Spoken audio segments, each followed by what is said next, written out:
Chapter 01, Preface. 2025.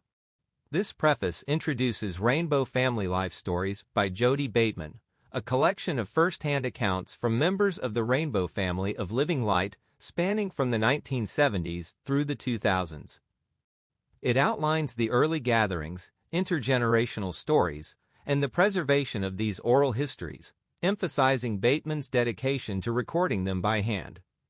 Garrick, Beck, and Henry describe how Bateman's spiral-bound notebooks, stored for decades and nearly lost, were eventually digitized and published through a collaborative effort involving Feather, Tracy, and others.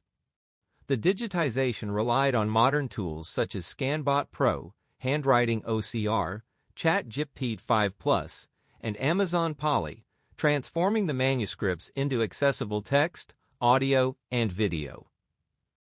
Marcus 2025 notes, explain the audiobook production process and the role of the Rainbow Family History Preservation Project, led by Carla in safeguarding related archives.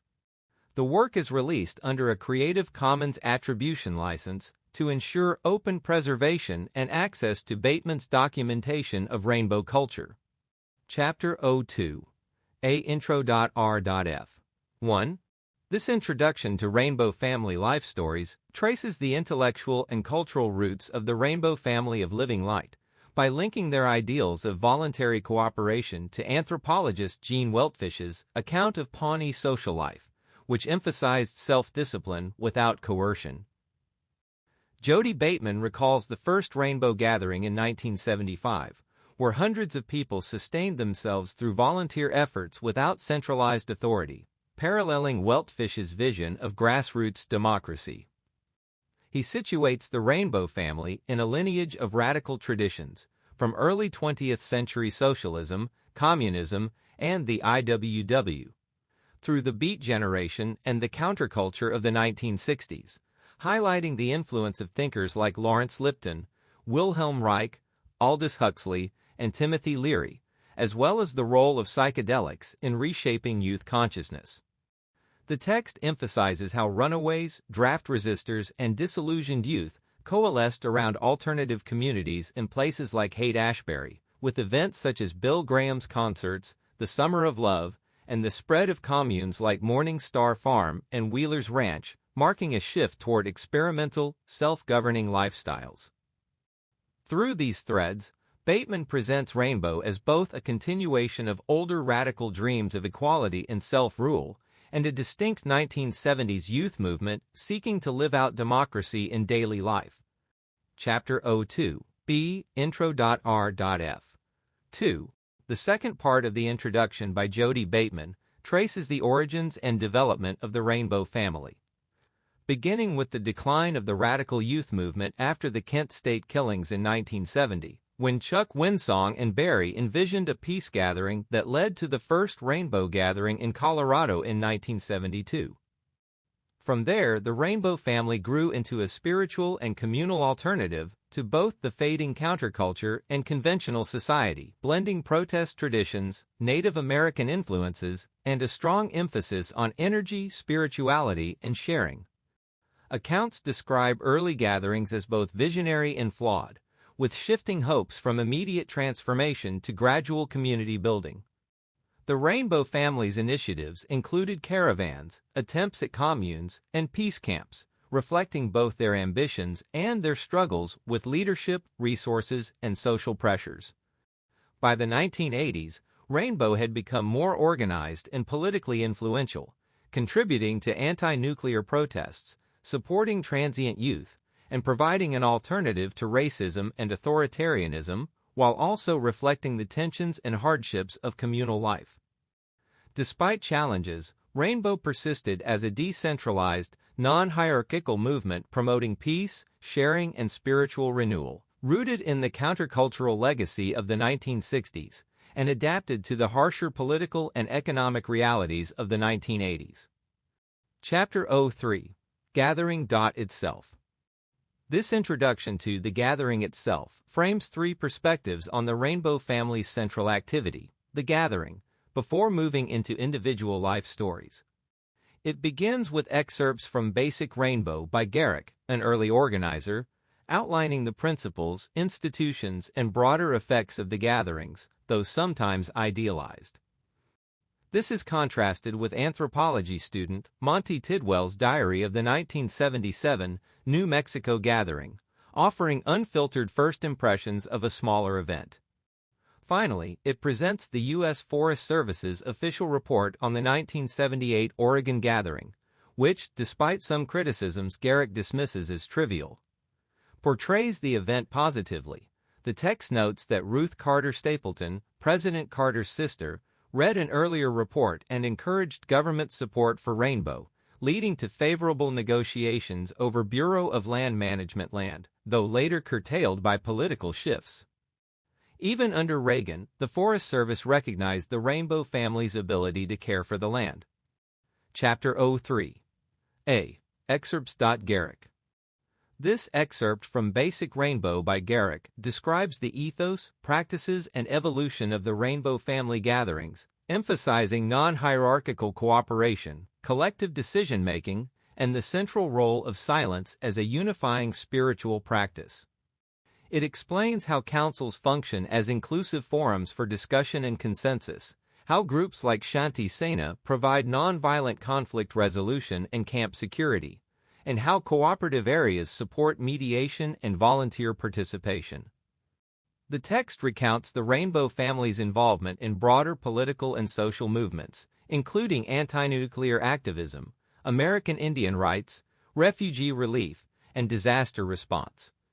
It stresses the importance of holding gatherings on public lands to preserve freedoms of assembly and spiritual expression, distinguishes between the celebratory party and the deeper process of community cooperation, and highlights the diversity and participatory spirit of attendees. Finally, it notes the rise of regional and international gatherings and outlines 4 distinguishing principles. They are free and non-commercial, inclusive and non-discriminatory, held on public lands to uphold collective rights, and always include a space for all participants to unite in peace. Chapter 03. B. Monty. Tidwell. 1. Monty Tidwell's diary, from the 1977 New Mexico Rainbow Gathering, describes a community of about 300, mostly young itinerant workers, countercultural travelers, and commune dwellers who created an improvised society centered on shared kitchens, music, and spiritual practices. The Rainbow family was portrayed as loosely organized, with leadership assumed informally and councils patterned on native traditions, while established groups like the celibate Christ family sometimes clashed with Rainbow values. Tidwell observed the diversity of participants, from self-declared visionaries and healers, to migrant workers, mystics, and people experimenting with altered states through marijuana, peyote, and mushrooms. Ceremonial meals, communal living, and a rejection of money fostered solidarity, even amid tensions, eccentric behavior, and occasional disorder. Negotiations with park rangers emphasized ecology, safety, and nonviolence, while leaders like Garrick and Barry envisioned long-term tribal land for the family. Overall, the diary conveys a vibrant but fragile experiment in alternative community, characterized by improvisation, tolerance, spirituality, and dreams of permanence. Chapter 03. C. Monty. Tidwell. 2. This diary recounts the early days of a Rainbow family gathering in New Mexico, describing how supply distribution, kitchens, and councils were organized while tensions occasionally arose over food, theft, and leadership. Key figures such as Barry, Garrick, Michael's son, Michael John, and Medicine Story emerge as central organizers or spiritual voices, alongside the arrival of the Hopi elder, Grandfather David. The narrative captures both practical challenges, fundraising for food through Eden Fruit Company, sanitation rules, fire safety, medical organization, and cultural aspects, including spiritual ceremonies, chants, music, and councils modeled on native traditions. Attendance swelled from hundreds toward thousands, bringing diversity, rowdiness, and strains on resources, yet also producing spontaneous cooperation, strong ecological practices, and shared ideals of community, spirituality, and healing. The tone conveys both the utopian aspirations of the family and the realities of disorganization, conflicts, and charismatic leadership within a countercultural experiment. Chapter 03. D. Monty Tidwell. 3. Monty Tidwell's diary of the 1977 New Mexico Rainbow Gathering recounts the growing size and shifting atmosphere of the event, from food shortages and illness to councils, rituals, and a sense of spiritual mission. He describes the history of the Rainbow family, Grandfather David's speeches on Hopi prophecy, the presence of dancers, musicians, healers, and workshops, as well as moments of silence, collective chanting, and healing attempts for troubled participants.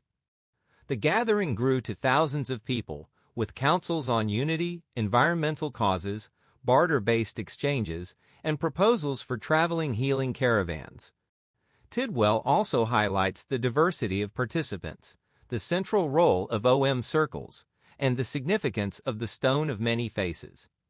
The diary closes with reflections on celebrations marked by rainbows, a birth, and the importance of cleanup afterward, with editorial notes correcting some factual details but affirming the accuracy of his overall portrayal, followed by an update on Tidwell's later work with Pueblo to People in Houston, supporting Central American artisans and refugees. Chapter 03. Excerpts. 1978. Final. The 1978 Forest Service Final Report on the Rainbow Family Healing Gathering in Oregon, prepared by District Ranger Dennis W. Martin, describes the challenges and observations of working with the countercultural group. It notes the family's distrust of bureaucracy, decentralized decision-making, and tendency toward individual autonomy, which complicated permit compliance but was generally resolved through patience and reasonable communication.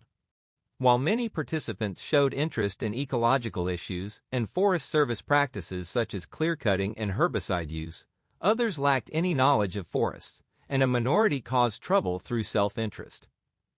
The report highlights the family's internal organization, including welcome centers, information hubs, and daily councils, as well as their generally effective but inconsistent resource management.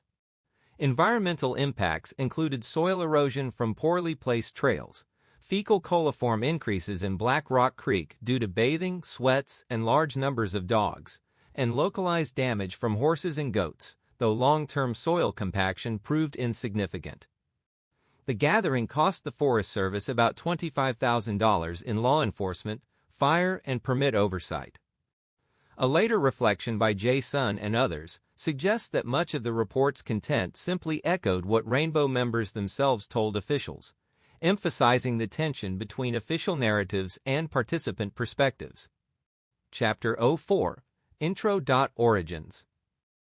This introduction by Jody Bateman describes the diverse social origins of early Rainbow family members before the first gathering, highlighting a mix of working-class and upper-middle-class backgrounds.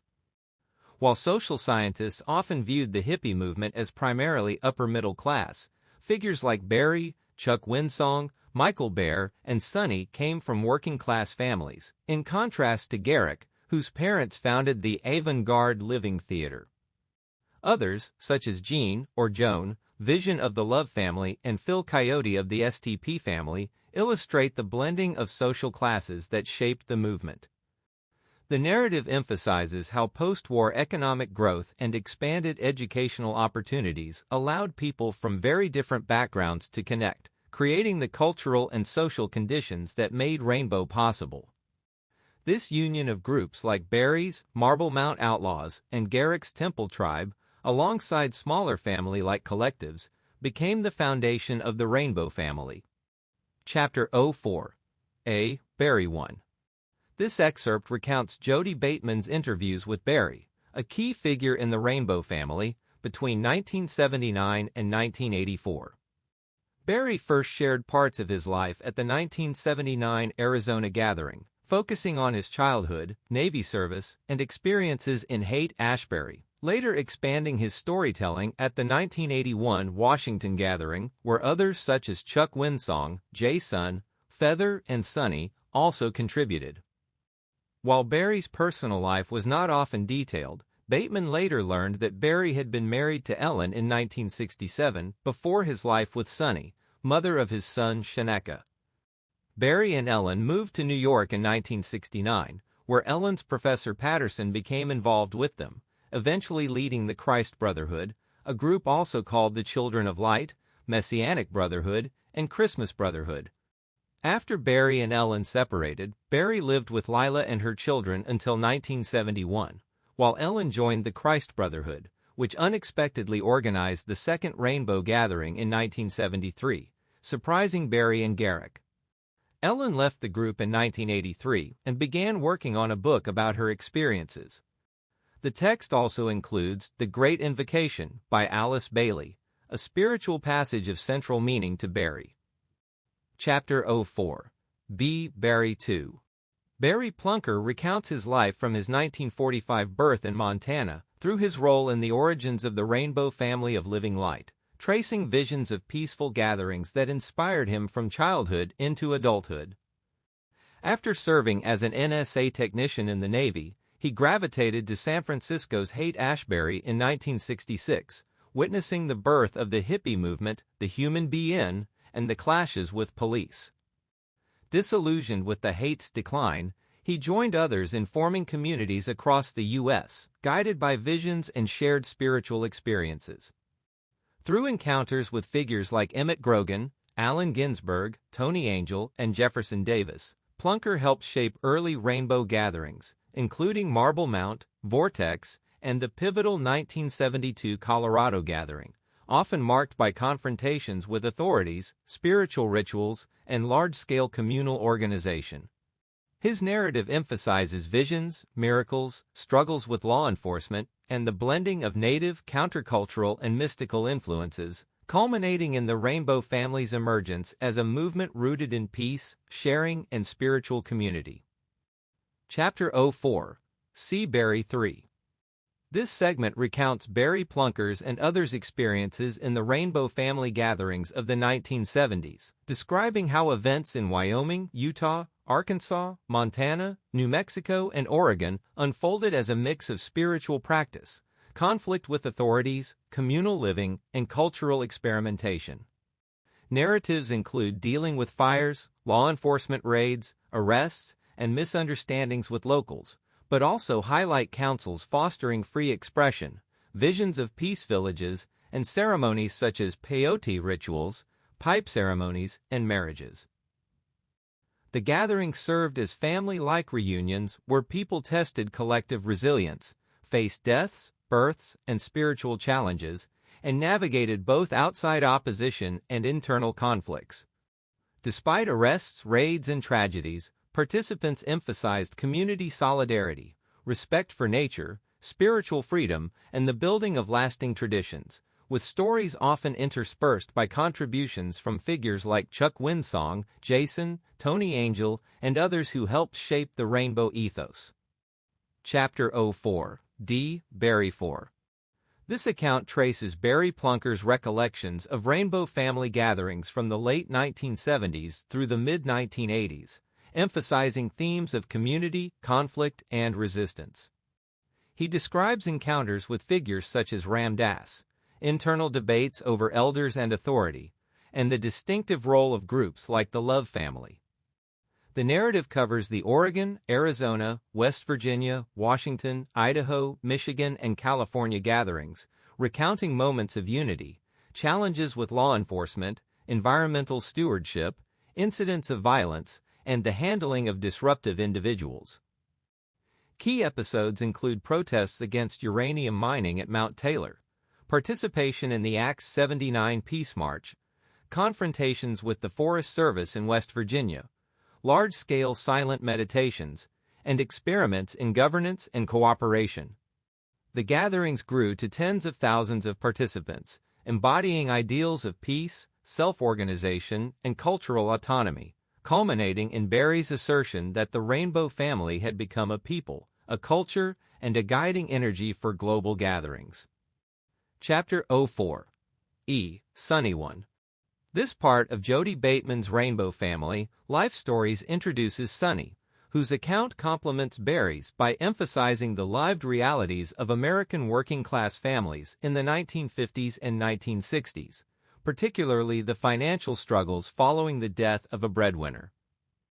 Although deeply interested in medicinal plants, Sunny shifted from healing work to coordinating rainbow gatherings, a role traditionally dominated by men, and her commitment to women's advancement highlighted the difficulty many women faced in speaking publicly or assuming leadership.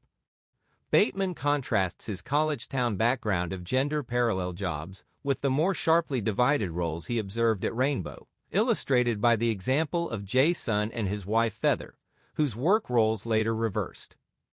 While women increasingly engage in heavy labor at gatherings and men participate more in kitchens and childcare, coordination remains largely male-led, with figures like Felipe and Medicine Story exemplifying men's central roles. Chapter 04 F. Sunny 2. Sunny, born in 1951 in St. Paul, Minnesota, recounts a childhood shaped by working-class poverty, Irish Catholic traditions, and her father's death in a railroad accident that left her mother struggling to raise 5 children alone. Rebellious from a young age, she rejected the rigid Catholic education imposed by her devout mother and clashed with nuns throughout school, developing a defiant personality amid a chaotic home life filled with sibling fights and financial hardship. Drawn early to countercultures, she explored beatnik and later hippie circles in Minneapolis, experimenting with drugs, rejecting authority, and finding belonging in gang and dance scenes before embracing the 1960s counterculture of protest, psychedelics, and communal living. Through her relationship with a man named Loki, who gave her the name Sunshine, she immersed herself in LSD use, political activism with the Students for a Democratic Society, and spiritual exploration that blended anti-war radicalism with the ideals of peace and love. Her experiences at protests, communes, and rock festivals, culminating in witnessing police violence at the 1969 Denver Pop Festival, transformed her perspective from personal rebellion to a broader awareness of social injustice and compassion, embodying the countercultural shift toward consciousness and peace activism. Chapter 04 G. Sunny 3. This oral history recounts a woman's journey through the late 1960s and early 1970s counterculture, beginning with her experience at a Jimi Hendrix concert and continuing through years of political activism, communal living, and spiritual exploration. She moves from teenage rebellion and alcoholism into involvement with movements like the Black Panthers, AIM, the SDS, and the IWW, gaining experience in cooperative organization and social justice. Her story transitions from Minneapolis's political and artistic scene, including work with the Children's Theater Company, to the rural communes of Oregon such as Eater Farm, where she learns farming and meets early members of what became the Rainbow family. After a series of intense personal and political experiences, including arrests, exposure to drug culture, and the suicide of her lover, she attends the 1972 World Family Gathering in Colorado, which becomes a spiritual and communal turning point. Her narrative closes with her continued wanderings through the Rainbow Family Network, spiritual communities, and personal relationships, reflecting a life shaped by activism, experimentation, loss, and the pursuit of belonging within America's countercultural movements. Chapter 04 H. Sunny 4. The Plant's Messenger recounts the life of Sunny, a member of the Rainbow family, tracing her spiritual and personal evolution from the early 1970s through the 1980s. Initially drawn to communal living, healing, and the gatherings that united people seeking alternative ways of life, she found her calling through her deep connection to plants and natural medicine. Her experiences at the Wyoming Gathering and encounters with the Shoshone Indians shaped her belief in the sacred power of herbs in healing. Over time, she explored psychic development through the Spiritualist Church, studied nursing to strengthen her medical understanding, and transitioned into midwifery after her own difficult childbirth. Sunny's life intertwined activism, spirituality, and community organizing, ranging from the creation of healing centers at Rainbow Gatherings to political work in Missoula, Montana, where she and Barry opposed nuclear development. Ultimately, she dedicated herself to women's health, teaching herbalism and advocating feminist awareness within the rainbow community, reflecting her lifelong journey of healing, empowerment, and harmony with nature. Chapter 04. Chuck Winsong. Chuck Winsong, born in 1939 in rural Montana to migrant fruit pickers, lived a turbulent early life marked by poverty, instability, and adventure, from child labor and kidnapping to naval service in Asia during the 1950s. After 2 failed marriages and exposure to the biker subculture, he turned toward psychedelics and mysticism, undergoing a spiritual transformation during the late 1960s counterculture era. Following the Kent State shootings in 1970, Winsong retreated into the mountains, where his experiences with LSD and visions inspired him and Barry Plunker Adams to help found the Rainbow Family of Living Light, a spiritual communal movement emphasizing peace, unity, and harmony with nature. Winsong played a central role in organizing early gatherings, including the 1970 Vortex Festival and the 1972 World Family Gathering, and became the keeper of the Stone of Many Faces, a sacred artifact he associated with Hopi and Lemurian prophecy.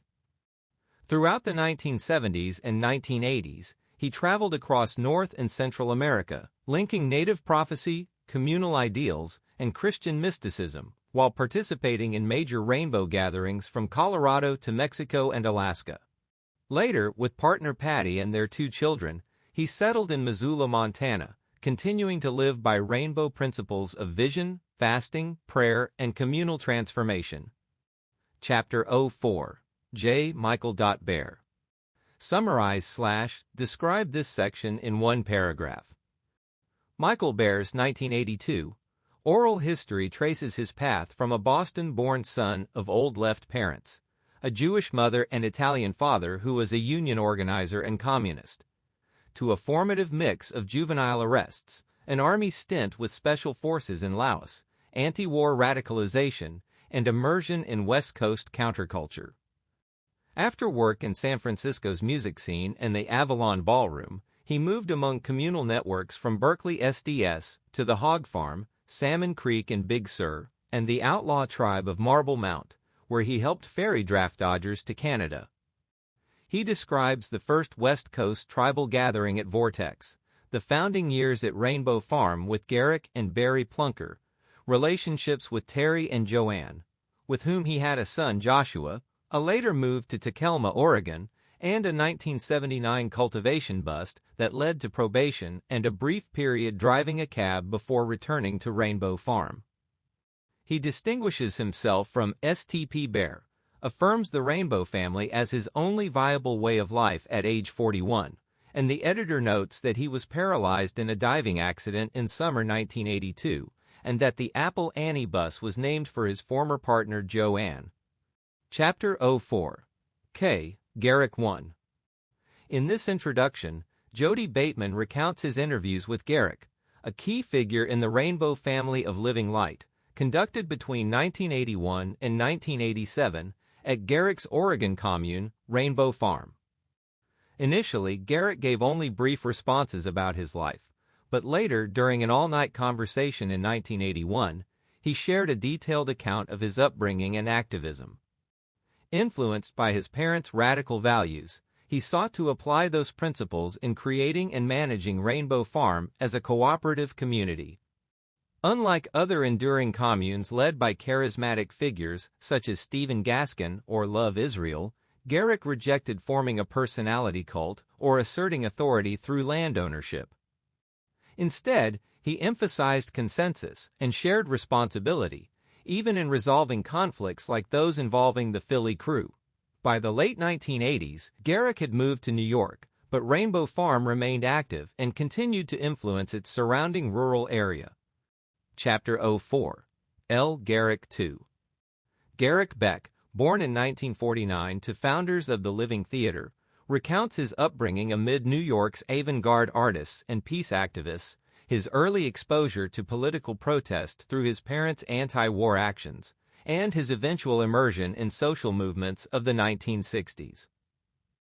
Shaped by contrasting influences, his beatnik parents' radical lifestyle and his grandmother's stability, he developed an enduring commitment to peace, communal living, and artistic expression. After education at Horace Mann and Reed College, Beck joined the civil rights and anti-war movements, participated in the Living Theater's performances, and experienced the rise of psychedelic culture. His later years centered on communal and ecological living in Oregon, where he co-founded the Rainbow Family of Living Light.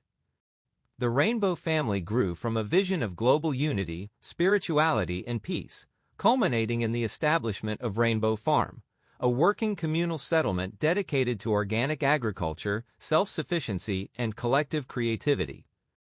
Beck's story traces his transformation from a politically aware New York youth into a spiritual and social pioneer of America's countercultural and environmental movements. Chapter 04. M. Garrick III.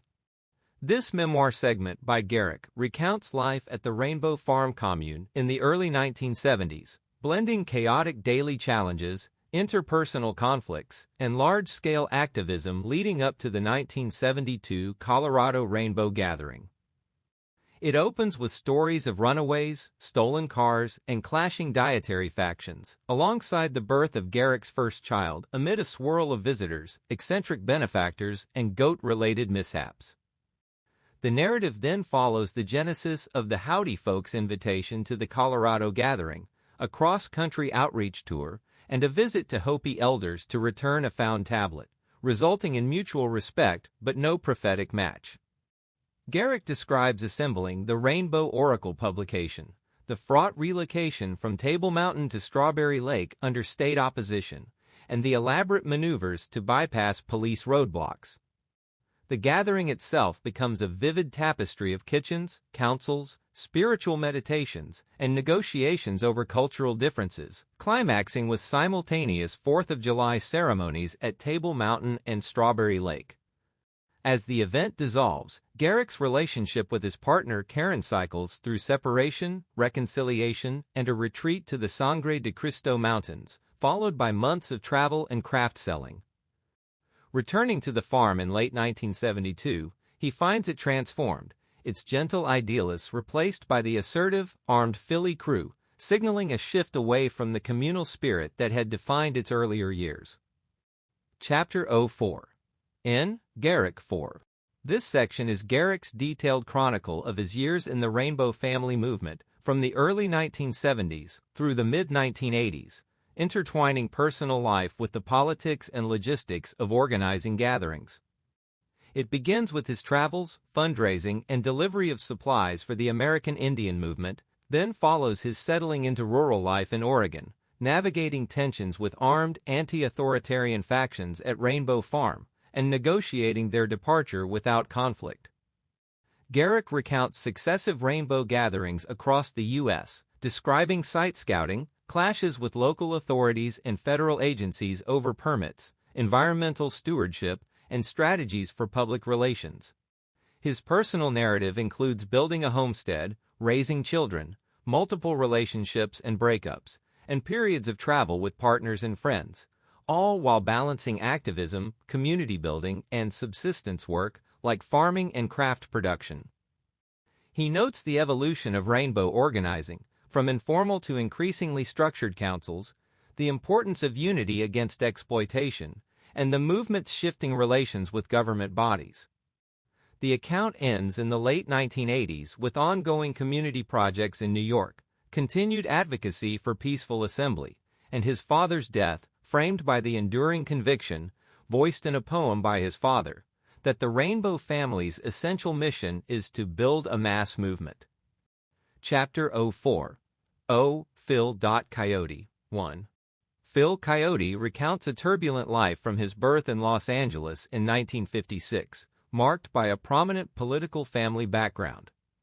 His grandfather, Ole Hansen, was the mayor of Seattle, who suppressed the 1919 IWW strike through a troubled, impoverished childhood, early rejection of authority, and immersion in the counterculture of the late 1960s and 1970s.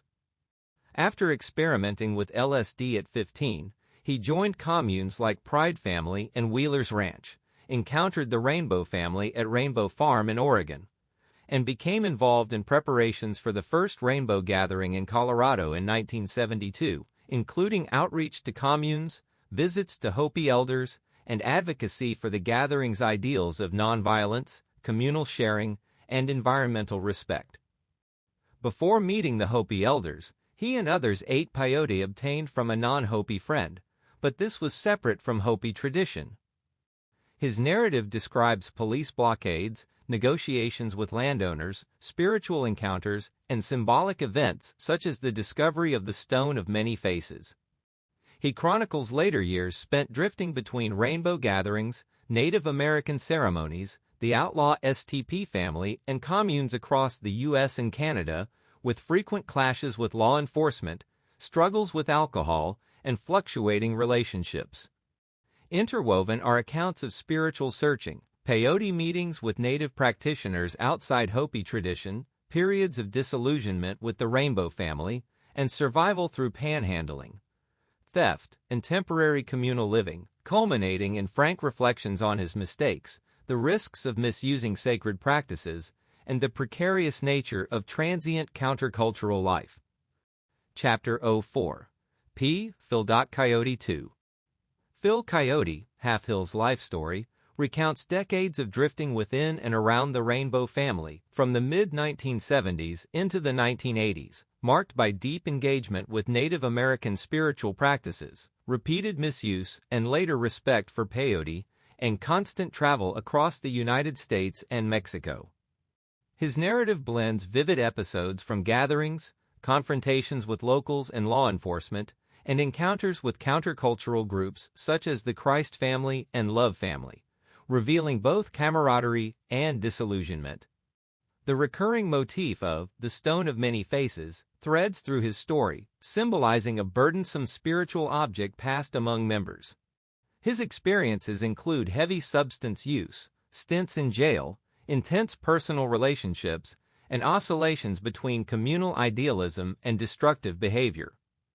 Phil's spiritual journey moves from youthful naivety and misplaced confidence through a period of fervent Pentecostal Christianity, complete with baptism, speaking in tongues, and eventual psychological crisis, to eventual rejection of all organized religion in favor of atheism grounded in personal responsibility and skepticism toward supernatural claims.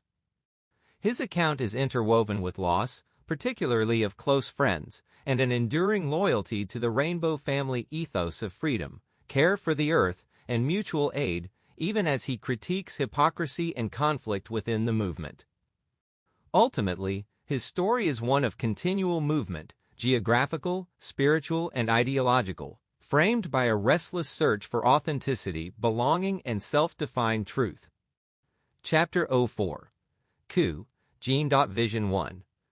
Jean, interviewed in January 1983, recounts her journey from a privileged Pennsylvania upbringing, early spiritual visions, and involvement with the Children of God to her long-term membership in the Love Family, a communal group supplying food, horses, and labor to rainbow gatherings, but run with a male-dominated hierarchy under leader Love Israel. She describes the family's spiritual philosophy, Jewish-influenced rituals, internal discipline, and tragedies such as the solvent-sniffing deaths that ended toluene use. Jean portrays her close relationship with Love Israel, communal life, and the role of core members in sustaining the group, while also recalling her time at Rainbow Farm and early Rainbow Gathering activities, including factional disputes over diet and communal cleanliness. Her narrative covers encounters with key countercultural figures, visionary experiences, travel across communes, and the controversial kidnapping and deprogramming of fellow member Dedication by Ted Patrick, which Jean criticizes as abusive and unjustified. Chapter 04. Jean. Vision 2. This narrative, drawn from an interview with Vision, Jean, in Jody Bateman's Rainbow Family Life Stories, recounts her experiences in the Love Family from the mid-1970s to her departure in 1979. Contrasting its communal lifestyle with outside perceptions and with gatherings of the Rainbow family. Vision rejects Ted Patrick's deprogramming rhetoric, defends the family's self-determined roles, and emphasizes that gender divisions there were more practical than ideological, with opportunities for women to take on non-traditional tasks. She describes the family's Montessori-style schooling, cooperative labor, social bonds, and shared cultural life, including music, theater, and travel to rainbow gatherings. Her account includes personal milestones such as logging work, natural childbirth, caretaking during a hepatitis outbreak, and work with horses. Vision also reflects on challenges, including her eating disorder, the end of her relationship with Confidence, father of her son, and navigating parental rights after leaving. She views the Love family as a sincere, adaptive community integrated into Seattle, credits it with enduring values, and maintains respect for founder Love Israel, while recognizing the group's evolution away from his absolute authority after a major 1983 split. Her later life involved nursing studies, plans for midwifery, and marriage to Klaus, blending her alternative lifestyle convictions with a more settled personal life, while keeping open the possibility of renewed contact with the family and her son. Chapter 04. Bo.Hog.Farm. This section presents the life story of Bo, a longtime member of the Hog Farm Collective and participant in rainbow gatherings, based on a 1978 interview at the Oregon Gathering. Bo recounts his early life in California, rejecting his Seventh-day Adventist upbringing, working in logging, joining the Army briefly, and embracing countercultural ideals after experimenting with LSD in 1966. He joined the hog farm in 1967, acquiring the Gray Ghost bus from Neil Cassidy, which linked him to the Beat Generation and the Merry Pranksters. With the hog farm, he supported rock festivals like Woodstock, promoted nonviolence, and aided anti-establishment protests while avoiding theft and excessive violence. Bo became involved in the early Rainbow family through the Family of Three Lights, helping secure the 1972 Colorado gathering site at Strawberry Lake by negotiating with authorities and local vigilantes. Disillusioned by internal conflicts, he later focused on self-sufficiency, purchasing land near Taos, New Mexico, where he built a solar greenhouse and traded goods locally. He intermittently attended gatherings as a spectator or volunteer, notably aiding in a rescue at the 1976 Montana gathering, and expressed enduring respect for the Rainbow family as a source of shared knowledge despite occasional ego clashes. Chapter 05. A. Carlos. This segment of Rainbow Family Life Stories presents Carlos's narrative, recounted in 1978 at the Oregon Gathering, reflecting both his Yaqui heritage and his involvement in early countercultural families, predating the Rainbow family. Born in 1934 in Arizona, Carlos describes growing up with strong influences from his great-grandmother, a Yaqui medicine woman, and his struggles with imposed cultural assimilation, rejecting fixed identities in favor of being known simply as a brother. He recalls the Butterfly family, a large non-hierarchical communal group he joined in 1956, which embodied ideals of openness and freedom until it fractured after the death of its founder. Carlos links his experience with this and other groups, such as the Source family and early Rainbow circles, to the search for a tribal-like but inclusive community. He reflects critically on leadership, responsibility, and the fragility of communal experiments, emphasizing that Rainbow's strength lies not in uniformity, but in individuals maintaining strong, supportive spaces.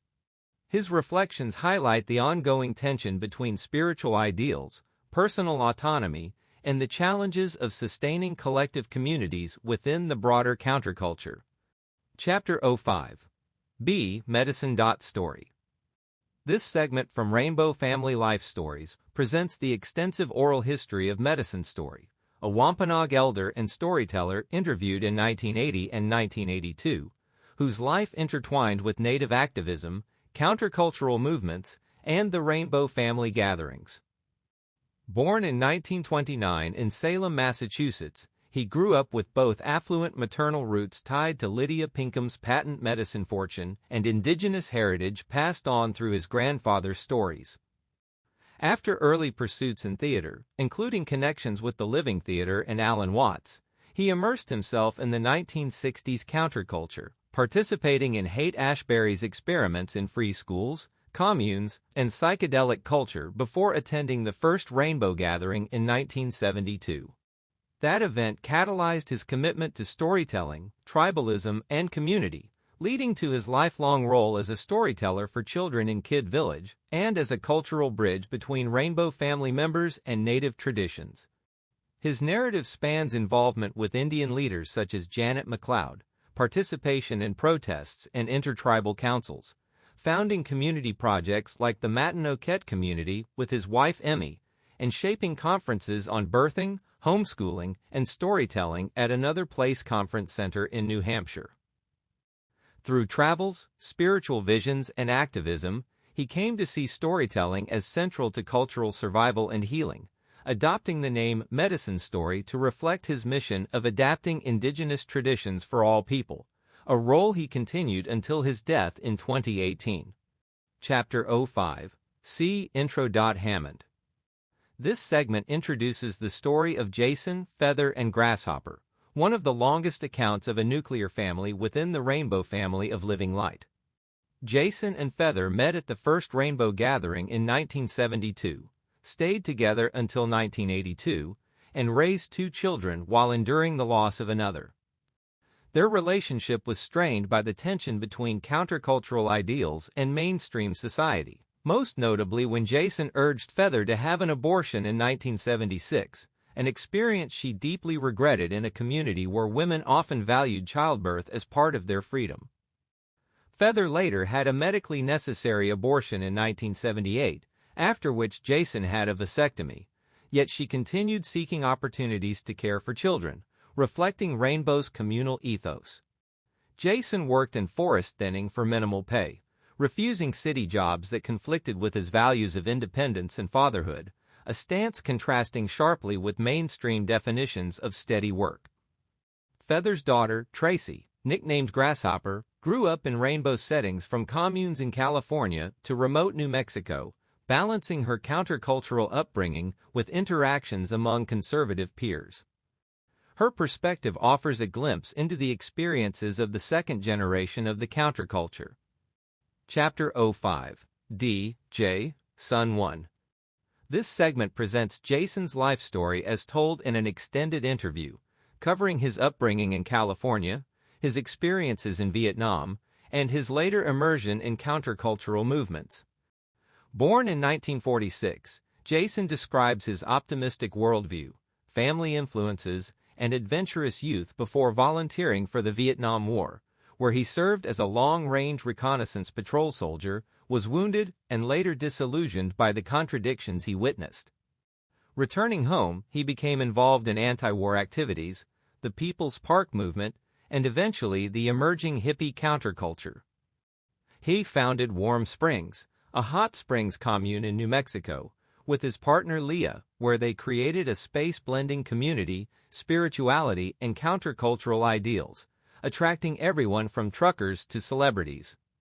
His personal relationship shifted, first with Leah, then with Sandy, and later with Feather, whom he met at the Rainbow Gathering in 1972 and married in 1973.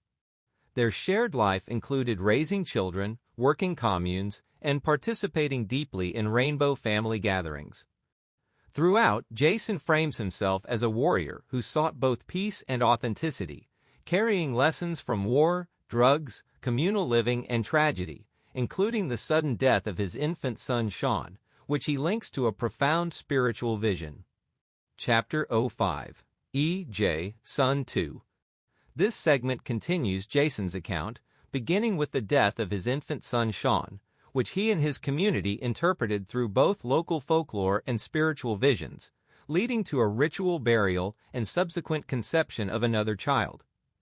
He describes a series of moves with Feather and their children, including time in Baltimore, survivalist living in Lindrith, hard labor on geothermal drilling rigs, and tree-thinning cooperatives in New Mexico.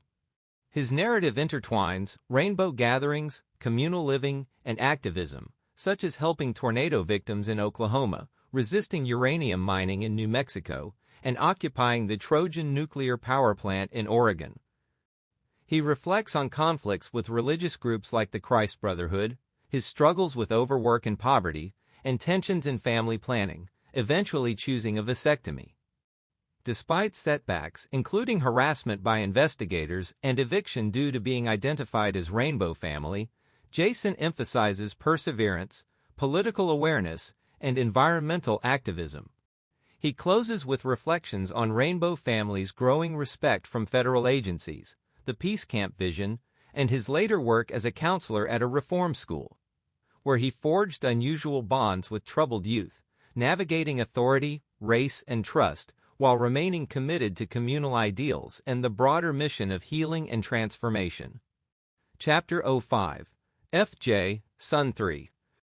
This segment recounts Jason's later experiences, beginning with his work at the Alpine Reform School until its closure in 1980, where he struggled with systemic failures but deepened his compassion for marginalized youth. He then turned to organizing the 1979 Arizona Gathering, which brought both inspiration and burnout, reflecting tensions between idealism and internal conflicts within the Rainbow Family. During this time, his marriage to Feather strained, marked by restlessness, infidelity, and diverging desires for stability. Jason pursued a land purchase in Pleasanton, New Mexico, while Feather prioritized gatherings, and in 1981 he reunited with his son Jared, meeting him as an adolescent after years of separation. Jared, raised by Leah, described his upbringing, education, and ambitions, offering a child's perspective on having a distant father. Jason also attended a Paiute sun dance, which left a lasting spiritual impression, before working as an ironworker for Bechtel, where he contrasted corporate alienation with his rainbow values, describing exploitation, racism, and his own disillusionment with mainstream labor. By the early 1980s, his marriage ended, he withdrew from national gatherings, and by 1986, he had shifted into academia and tour guiding in Illinois, reflecting on how the Rainbow Family had shaped his public speaking, but lamenting the loss of communal energy. Later, at the 1989 Nevada Gathering, he felt both welcomed and unsettled, recognized by others yet uneasy with a sense of fading distance from the world that once defined him. Chapter 05. G. Feather 1. This segment introduces Feather's life story within the Rainbow Family, highlighting how social class dynamics shaped her relationship with her husband, Jay. Son. Feather came from an upper-middle-class background while Jason was from a working-class family, and although he acquired middle-class social skills, tensions persisted, reflecting broader American discomfort with class distinctions. Feather felt her identity was overshadowed by Jason's leadership role in the Rainbow community, and after their children grew more independent, she became isolated and dissatisfied in the conservative rural areas of New Mexico and Arizona where they lived. The couple's attempts to find compatible communities were thwarted by external factors, including Jason's health, and the cultural mismatch eventually contributed to their separation. Despite personal struggles, Feather played a significant role in organizing Rainbow gatherings and later became a central figure in events in Michigan, California, and the Southwest, while also contributing to American Indian causes. Chapter 05. H. Feather 2. Feather, born in 1947 in Baltimore to an educated and morally strict family, recounted a youth shaped by art, early rebellion against religion, and a teenage romance that led to pregnancy, elopement, and a short-lived marriage to Mike.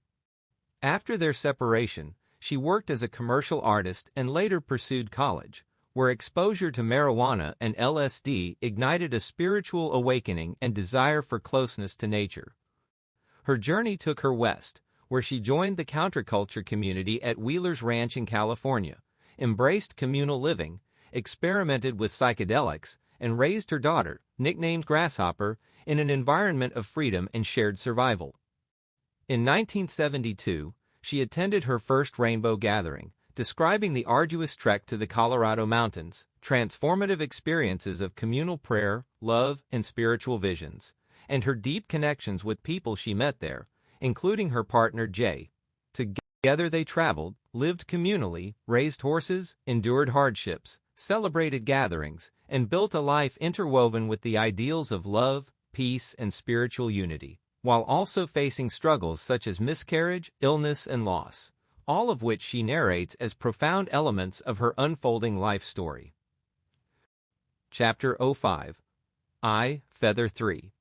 This segment recounts the deeply personal and communal experiences of Feather and her family within the Rainbow family of living light, beginning with the birth and sudden loss of her first son, Sean White Cloud, to crib death, followed by her spiritual experiences of connection with his spirit and the eventual birth of another son, Sean Blue Skies.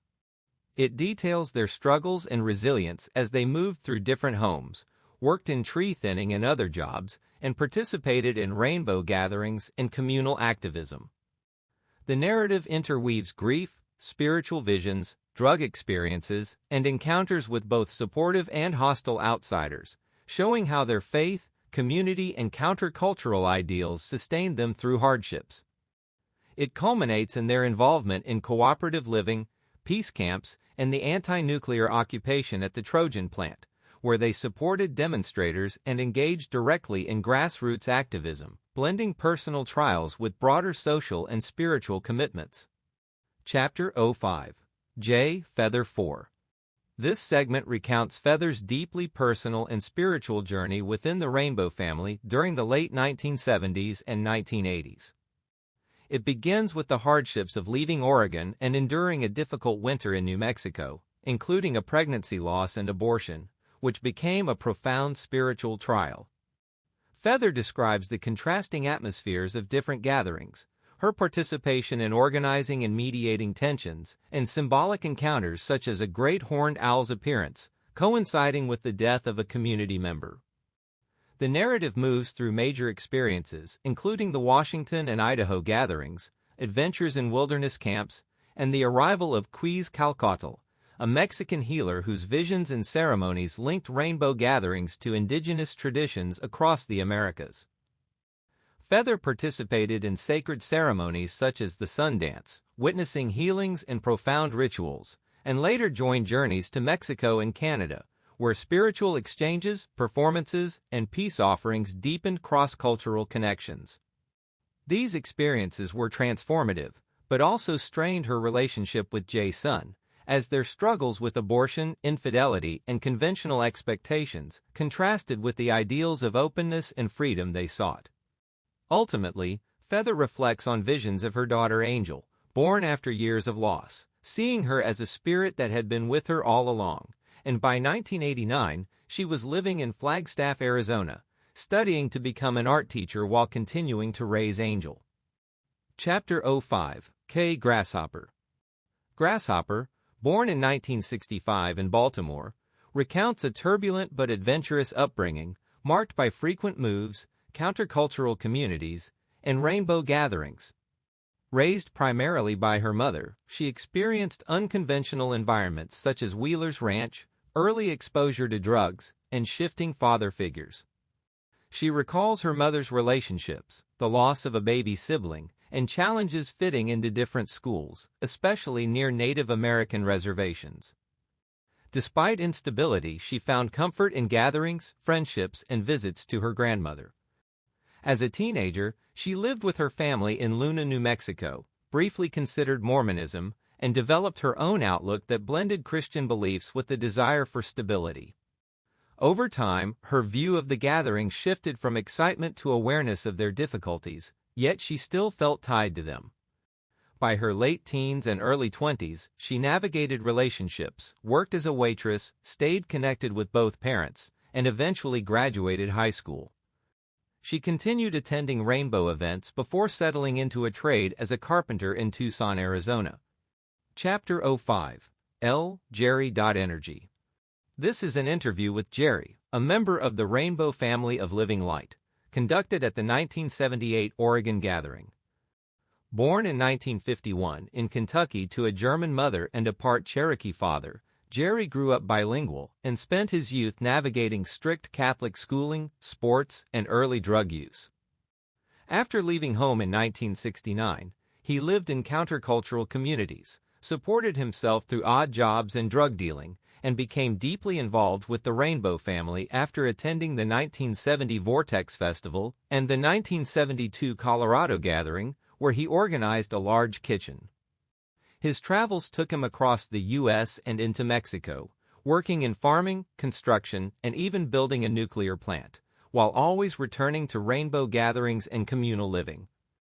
Jerry valued the family as central to his life, contributing food and labor, and envisioned gatherings as vital spiritual communities beyond time and mainstream society, ultimately considering them the most important aspect of his existence.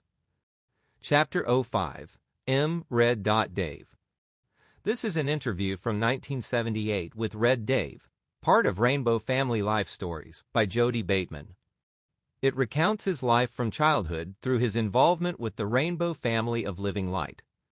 Born in Iowa in 1952, Red Dave grew up moving between small towns and eventually Los Angeles, where exposure to drugs and delinquency shaped his early years.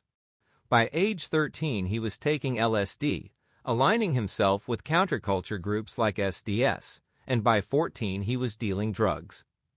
He spent much of his youth hitchhiking across the U.S. and Canada, experimenting heavily with psychedelics, and living in communes and street communities. His first rainbow gathering was in Colorado in 1972, where he experienced both conflict with authorities and deep communal bonds that reinforced his countercultural identity. Over the years, he traveled widely between Oregon, California, Arizona, Canada, and other states, weaving connections with Rainbow family members, STP family, and others, while enduring poverty, addiction, arrests, illness, and mystical experiences.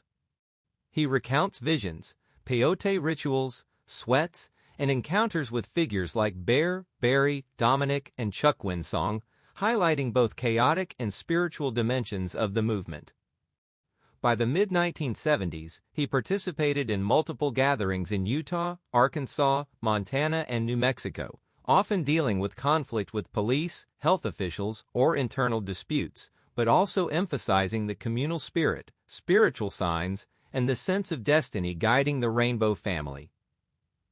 The narrative ends with him spending winters in Washington to recuperate, reflecting that only God knows what all this means, and with his help will continue. A note adds that he later settled in Washington's Okanagan Valley, where he paradoxically both opposed and defended rainbow activities in the early 1980s. Chapter 05. In White Dove. This is an interview conducted in 1978 at the Oregon Rainbow Gathering with White Dove, born Linda Gale Allen in 1947 in Santa Cruz, California. She describes her working-class background, early interest in religion, and personal struggles including a brief marriage, loss of a child, and an abortion.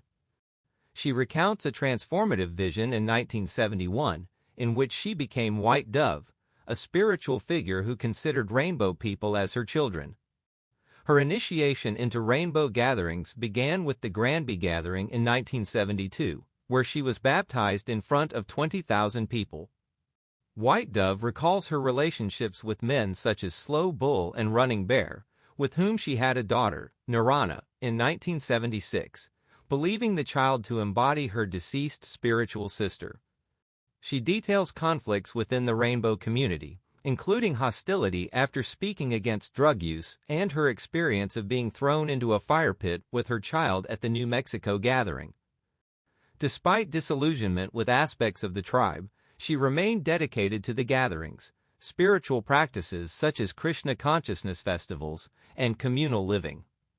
By the time of the interview's later note, she had separated from Running Bear but continued to host rainbow people in Santa Cruz, maintaining her identity as White Dove and her commitment to the movement. Chapter 05. O.T.P. Bob. This interview with T.P. Bob, born in Baltimore in 1945, recounts his turbulent family life, strict Catholic upbringing, and struggles with sexuality that led to multiple suicide attempts. After leaving Catholic school for public school, he eventually joined the Air Force, where he experienced both camaraderie and hardship. Following his discharge in 1968, he gravitated to Greenwich Village and then Woodstock, where he worked, lived communally, and had his first same-sex relationship in 1970. He became involved with the Rainbow family after helping establish a teepee circle in 1972, participating in early gatherings that emphasized freedom, spirituality, and communal living, though he often rejected gay subcultural groupings. His life shifted between Woodstock, Arizona, Oregon, and Navajo country, where he balanced work, peyote ceremonies, and rainbow events while confronting personal turmoil, strained family ties, and shifting communities. By the 1983 Michigan gathering, he reflected on overcoming destructive inner voices rooted in his mother's criticism, distancing himself from punk culture and mainstream systems, and pursuing a simpler life tied to land, independence, and spiritual fulfillment. Dreams of Hawaii and Tahiti symbolized his yearning for stability and warmth, though practical limits returned him to Woodstock. Throughout, he emphasized the Rainbow Gathering as his spiritual and social anchor, a place of reunion, healing, and continuity. Chapter 05, P. Star. This is an autobiographical interview with a man named Star, conducted at the 1978 Oregon Rainbow Gathering, later updated in 1979. Born in 1952 in Washington State, he describes his early life as a loner immersed in books, spirituality, and psychedelics. After leaving home at 17, he gravitated toward countercultural communities, hitchhiking across the U.S. and Canada, exploring communes, and participating in rainbow gatherings. Starr recounts experiences with drugs, acid-induced visions, and the influence of folklore, spirituality, and tribal living. He details his time at various communes, including Gaskin's Farm, and his search for communal and tribal belonging.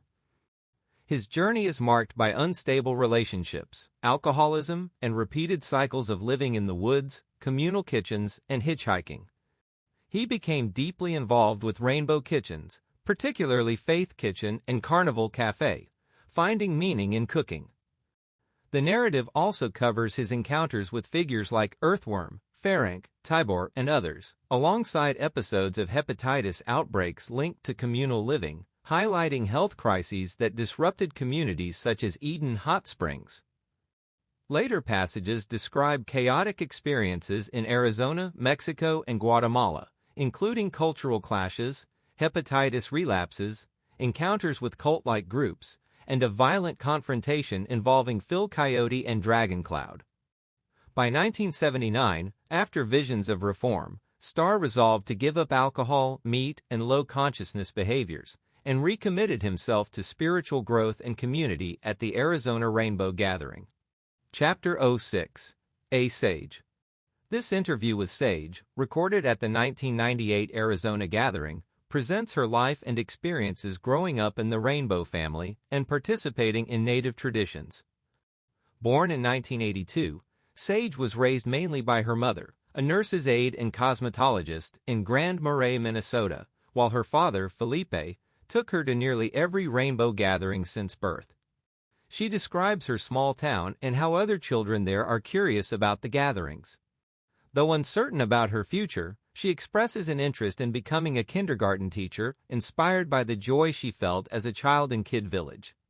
Sage recounts attending the Sundance in South Dakota, where her father participated in piercing ceremonies, and she herself danced, fasted, and took part in sweats at age 12, viewing it as a personal purification.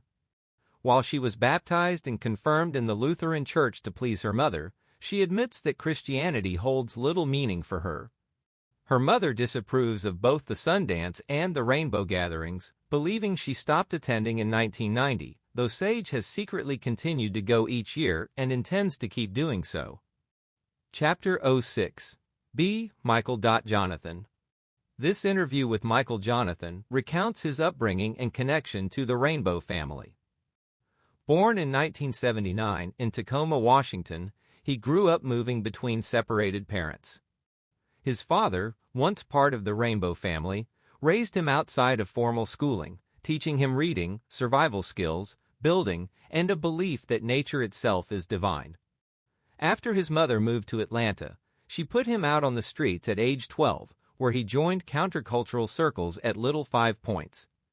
By 14, he was attending Rainbow regional gatherings in the South.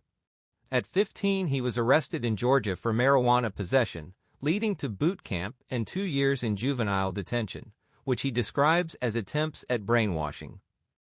After release, a conflict with his mother over her own marijuana led to further police trouble, after which he ran off with his father. His first national rainbow gathering was in Arizona in 1998, where he embraced the idea of tribal anarchy as an alternative to Babylon. Within the Rainbow family, he contributes through errands, cooking, digging latrines, making jewelry, and distributing medicine. He hopes for a future where people can live in tribes and anarchic communities like native peoples did before, free from what he calls Babylon's brainwashing. Chapter 06. C. Truth. And Life. This is an interview from the Rainbow family, life stories featuring two brothers, Truth and Life, recorded at the Arizona gathering in 1998. Truth, born in 1980, grew up attending rainbow gatherings with his mother, who raised him without his father while supporting the family through craft work. After early exposure to Native American ceremonies, he converted to Mormonism as a teenager and became a priest in the Aaronic priesthood, planning to serve a mission.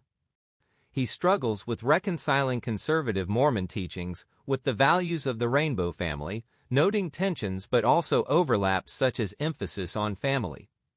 Though he once experimented with marijuana, he stopped and aspires to become an environmental engineer, seeking work that balances earning a living with contributing positively to the world. Life, born in 1982, also grew up within the gatherings in the Mormon Church, holding the Aaronic priesthood as a deacon but lapsing in participation after his mother left the church. He plans to reconnect with Mormonism when he moves to Florida. He prefers not to reveal his rainbow involvement to church members, framing it as camping. Unlike his brother, he is less drawn to church doctrine and more to performance, particularly juggling, which he practices at gatherings alongside reconnecting with friends. He experimented lightly with marijuana and followed various vegetarian diets for years, though his approach to meat is pragmatic, only eating what he personally kills. Both brothers appreciate their lifelong connection to rainbow gatherings, with Truth combining it with Mormonism in his worldview and Life embracing it as a source of community and self-expression. Chapter 06. D. Henry. Unorganized.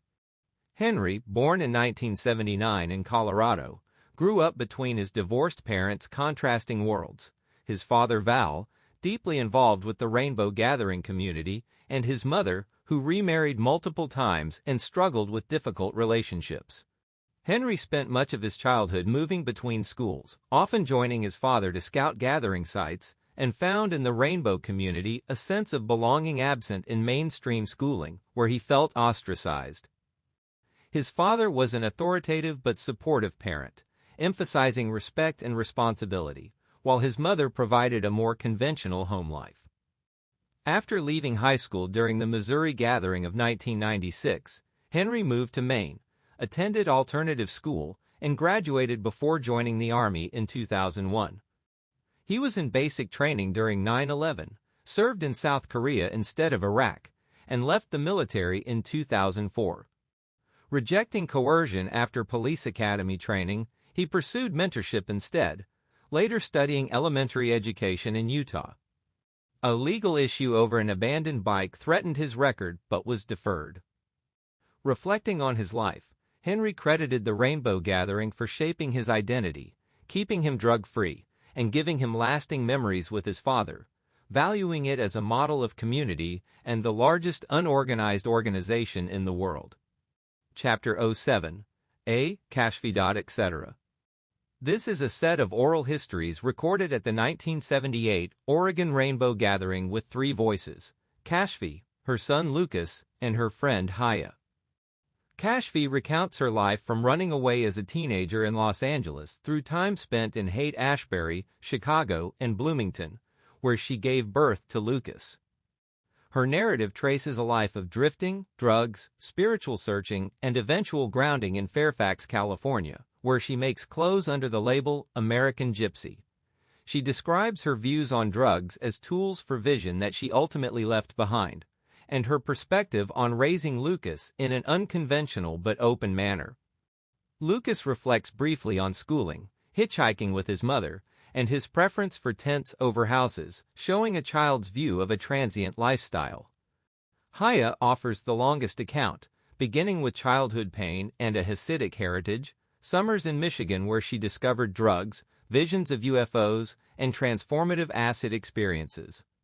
She speaks of years in Israel immersed in both Jewish and Arab communities, her journeys across the U.S., encounters with healers, and her studies in medieval philosophy focused on reconciling faith traditions.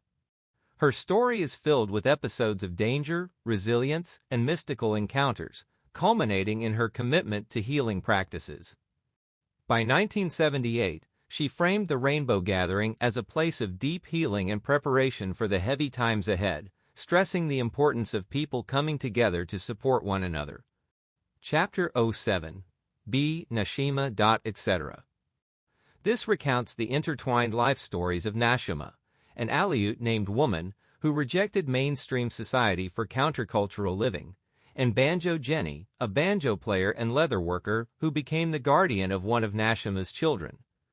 Nashima describes a turbulent life shaped by a hidden parentage, unstable relationships, drugs, nomadic travels, and devotion to the Rainbow family, culminating in the birth of her daughter Awasa at a Rainbow Gathering and her struggles with state authorities over custody. Banjo Jenny, meanwhile, narrates her own survival through art and music, the loss of a child in a car accident, and her eventual adoption of Nashima's daughter after a series of court battles involving foster care, Peyote Way Church, and welfare disputes. Their accounts reflect the challenges of living on society's margins, the tensions between communal ideals and harsh realities, and the impact of these struggles on women and children in the Rainbow Family movement. Chapter 07. C. Free. Eagle. This interview recounts the life story of Free Eagle, born in 1961 in Marysville, California, who grew up on a ranch, often in conflict with school and family, and began a pattern of running away and engaging in delinquent activities from a young age. By his early teens, he was involved in prank calls, supporting armed robberies, stealing cars, and experimenting with drugs, leading to probation, stays in crisis homes, and incarceration in the California Youth Authority. There, he became involved with gangs such as the Nazi Lowriders and witnessed violence, drug trafficking, and guard-instigated riots.